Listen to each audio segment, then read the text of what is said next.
Greetings, my friends. Welcome back to the broadcast. I'm Shawn. It's Monday, and so as is custom, we are going to start our week with some wisdom, some encouragement from the Psalms and from the Proverbs. We're looking at Psalm 102, which is a prayer of the afflicted. In fact, the title is A Prayer of the Afflicted when he is overwhelmed and poureth out his complaint before the Lord. So Psalm 102, heavy psalm, and then we're going to be looking at Proverbs 20. I'm going to do something a little different this week. I'm actually going to read some commentary to start, and then we'll look at our psalm for the day. The first two verses, though, real quick. It's, "Hear my prayer, O Lord, and let my cry come unto thee. Hide not thy face from me in the day when I am in trouble.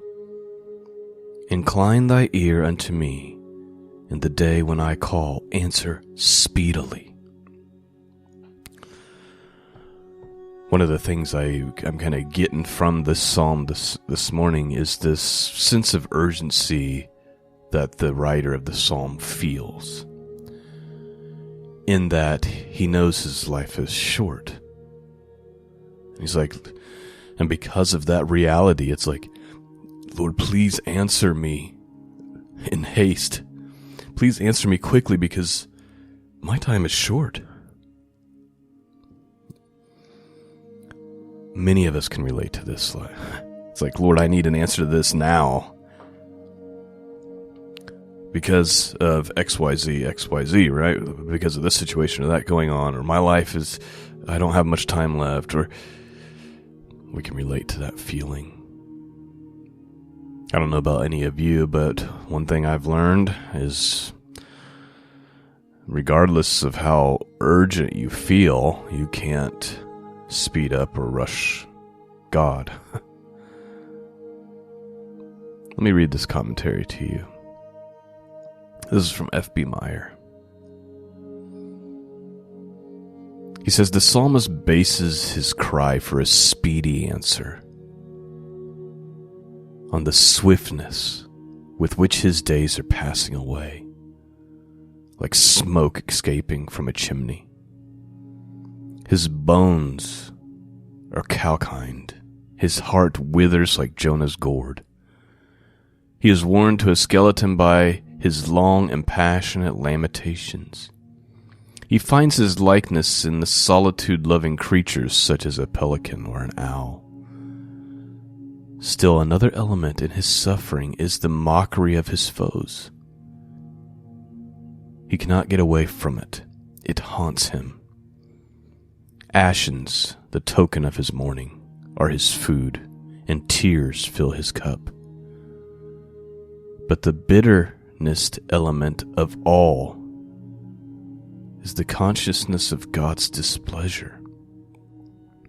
It seems as if God's hand is against him, and the accumulated weight of grief, he deems that the day of his life must expire. However, in the concluding portion of the psalm, his hope is renewed. Sometimes we have to deal with the reality of how things feel. Like, we can't always just... Sometimes we do disservice to the truth and to the reality of situations in people's lives and even our own lives when we try to act like everything's just going to be okay. That's not always the case. The psalmist is not only tormented by his circumstances, but by the lack of hope, because he feels like his circumstances are horrible, but in addition to that, he feels like God is not for him in this moment. That maybe God's displeasure is upon him. These are all emotions, feelings, even sometimes realities that we deal with. And while we should always try to look for the hope, which the psalmist does do at the end here,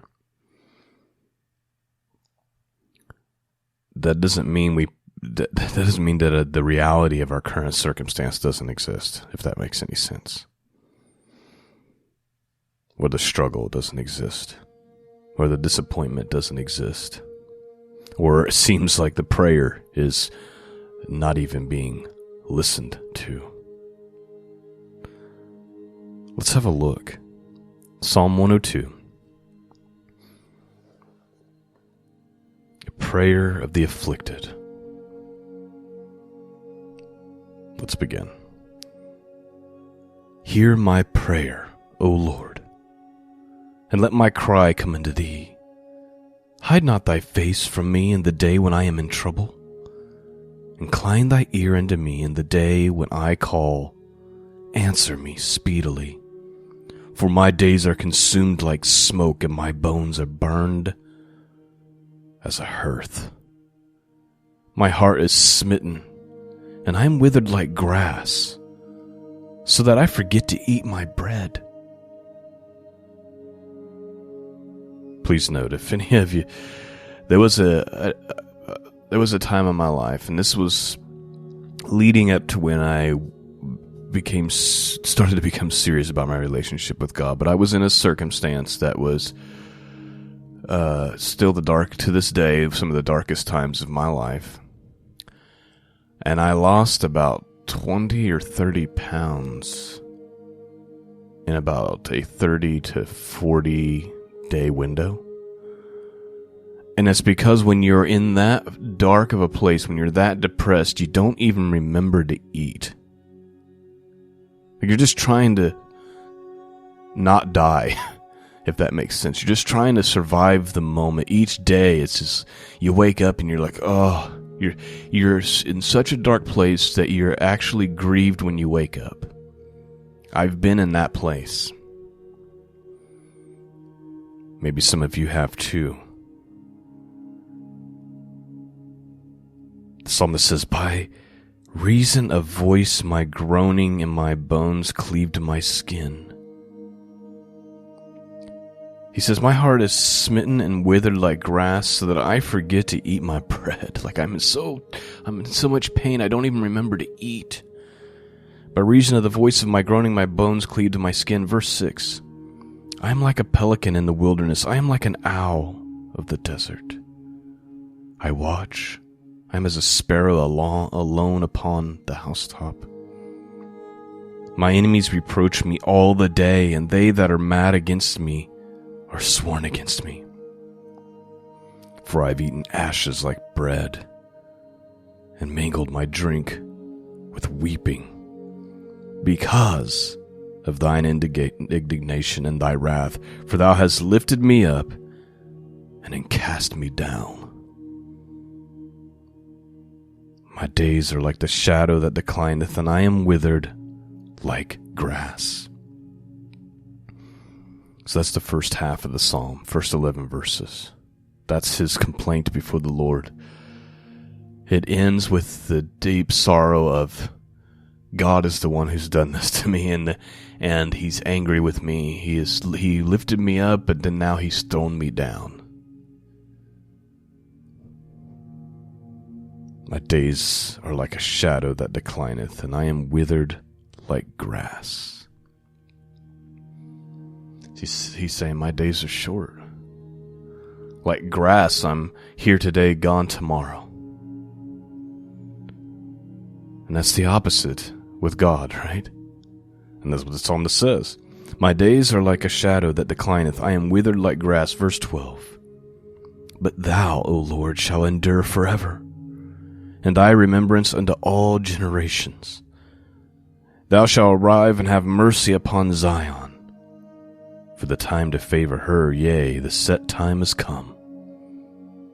For thy servants take pleasure in her stones, and favor the dust thereof. So the heathen shall fear the name of the Lord, and all the kings of the earth thy glory. When the Lord shall build up Zion, he shall appear in his glory. He will regard the prayer of the destitute, and not despise their prayer. They shall be written for the generations to come, and the people which shall be created shall praise the Lord. For he hath looked down from the height of his sanctuary. From heaven did the Lord behold the earth, to hear the groaning of the prisoner, to loose those that are appointed to death, to declare the name of the Lord in Zion, and to praise, and his praise in Jerusalem. When the people are gathered together, and the kingdoms to serve the Lord. He weakened my strength in the way. He shortened my days.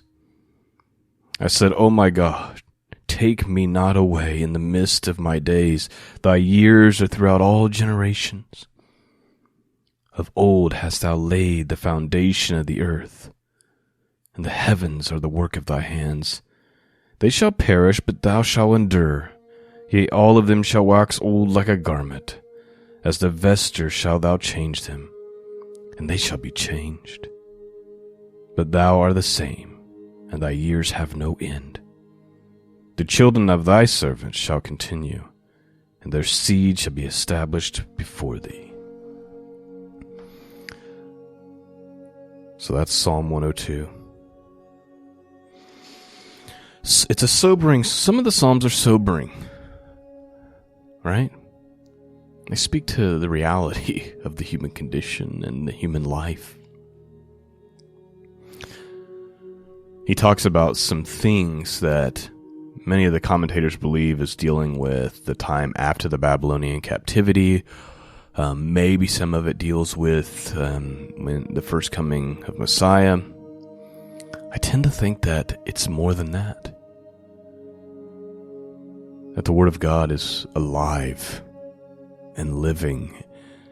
Maybe it's speaking to our generation and our future as well. He talks about how the name of the Lord will be in Zion and his praise in Jerusalem when people are gathered together, verse 22, and the kingdoms to serve the Lord.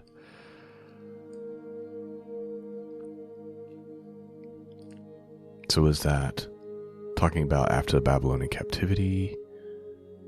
Is there a future conversation to be had there?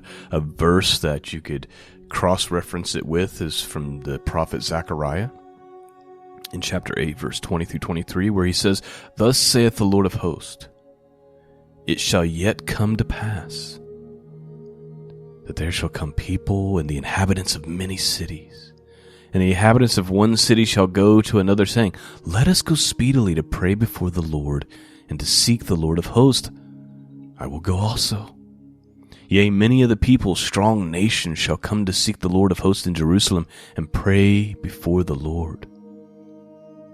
Thus saith the Lord of hosts, In those days it shall come to pass that 10 men shall take hold of all languages of the nation, even shall take hold of the skirt of him that is a Jew, saying, We will go with you, for we have heard that God is with you. I sure hope that is a prophetic future, right? Where the nations will want to go to Jerusalem and pray before the Lord. May it be so in our day. Come quickly, Lord Jesus, come quickly. All right. Let's move on to our wisdom for this week. We're looking at Proverbs 20. As you know, I don't pre-read the proverb. I just read it, and oftentimes it connects with what we've just covered. Let's have a look and see. 30 verses, Proverbs chapter 20, King James Bible. Wine is a mocker. Strong drink is raging. And whosoever is deceived thereby is not wise. The fear of the king is as a roaring of a lion. Whoso provoketh him to anger sinneth against his own soul. It is an honor for a man to cease from strife, but every fool will be meddling. The sluggard will not plow by reason of the cold, therefore shall he beg in the harvest and have nothing. Counsel in the heart of a man is like deep water, but a man of understanding will draw it out. Most men will proclaim every one his own goodness. But a faithful man who can find? The just man walketh in his integrity. His children are blessed after him. A king that sitteth in the throne of judgment scattereth away all evil with his eyes. Who can say, I have made my heart clean? I am pure from my sin? Diverse weights and diverse measures, both of them are like an abomination to the Lord. Even a child is known by his doings, whether his work be pure and whether it be right. The hearing ear and the seeing eye, the Lord hath made even both of them. Love not sleep, lest thou come to poverty. Open thy eyes, and thou shalt be satisfied with bread. Please note, that's the second time in this proverb that the writer has made a point that being lazy, not doing anything, is going to lead to your own poverty. Verse 14. It is not, saith the buyer. But when he is gone his ways, when he boasteth. There is gold in a multitude of rubies, but the lips of knowledge are precious jewels. Take his garment that is surety for a stranger. Take a pledge of him for a strange woman. Bread of deceit is sweet to a man, but afterwards his mouth shall be filled with gravel.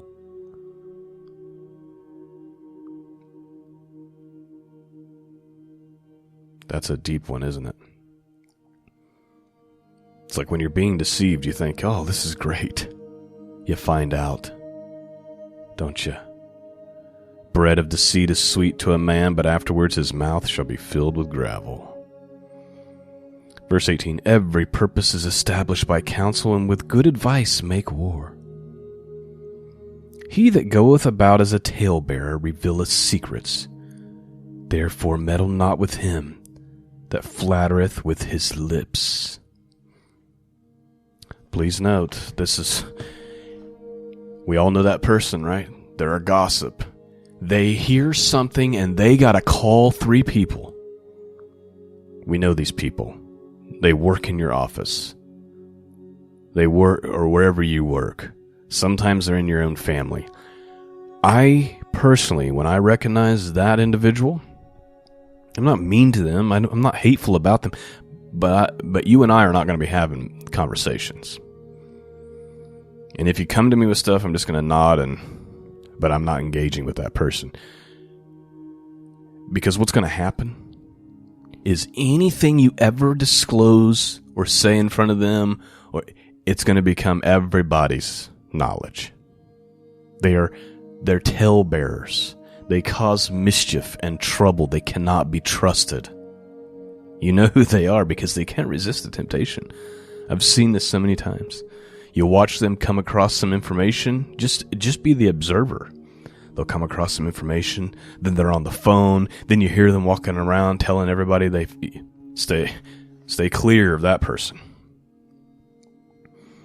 He that goeth about as a talebearer revealeth secrets, therefore meddle not with him that flattereth with his lips. Stay far from that person. Verse 20, whoso curses his father or his mother, his lamp shall be put out in obscure darkness. An inheritance may be gotten hastily at the beginning, but the end thereof shall not be blessed.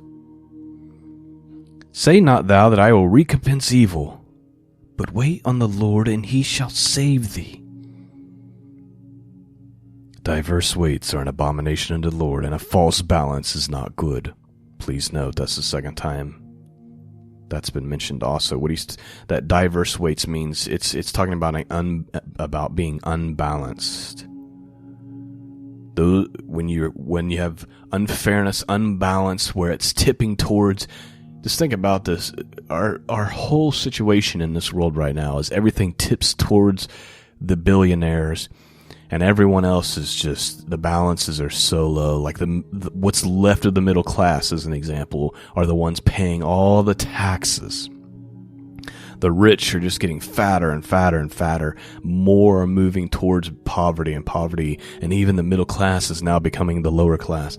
Like those unbalanced things like that.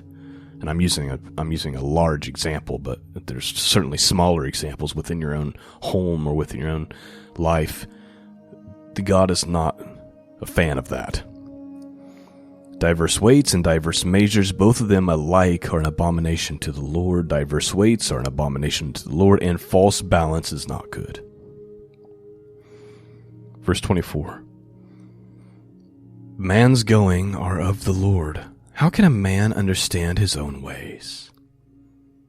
It is a snare to the man who devoureth that which is holy, and after vows to make inquiry. A wise king scattereth the wicked, and bringeth the weal over them. The spirit of a man is the candle of the Lord, searching all the inward parts of the belly. Mercy and truth preserve the king, and his throne is upholden by mercy.